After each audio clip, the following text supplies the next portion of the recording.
which is that the Brazilian Senate approved a government-sponsored series of labor reforms.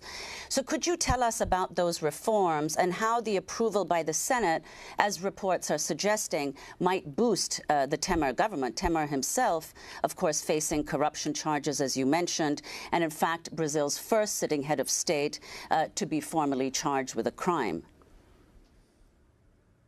Yeah, I'm really glad that you asked that, because there's no way to discuss the situation in Brazil without understanding the agenda of international finance and domestic oligarchs, in particular their desperation to impose extremely harsh austerity measures on an already suffering poor population.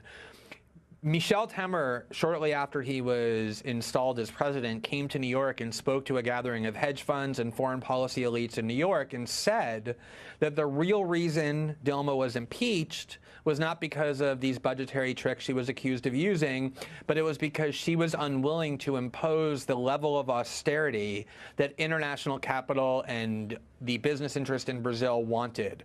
That's why they put Temer into office, to quote-unquote reform pensions and labor laws, to make people work longer, to extend their retirement rate, to reduce their benefits. This is what the whole thing is about.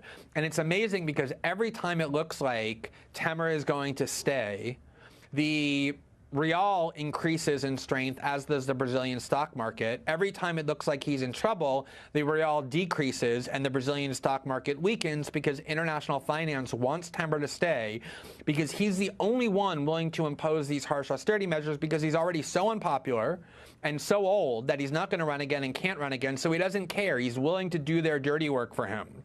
At the same time, yesterday, when Lula got convicted and it looked like, or the court has declared him ineligible to run again in 2018, what happened to the real? It skyrocketed against the dollar. The Brazilian stock market boomed because international finance wants the right to take over and continue to maintain power in Brazil. So everything is about the underlying attempt to take away the benefits from the nation's poor that PT has legislated for them, to make people work longer hours, to make them have fewer benefits, to transfer wealth from the laborers in this country and the poor in this country back to the oligarchs. That's why Dilma was removed. That's why Michel Temer is in power. That's why they want to make Lula ineligible. And so that is absolutely what lurks at the center of all of this intrigue.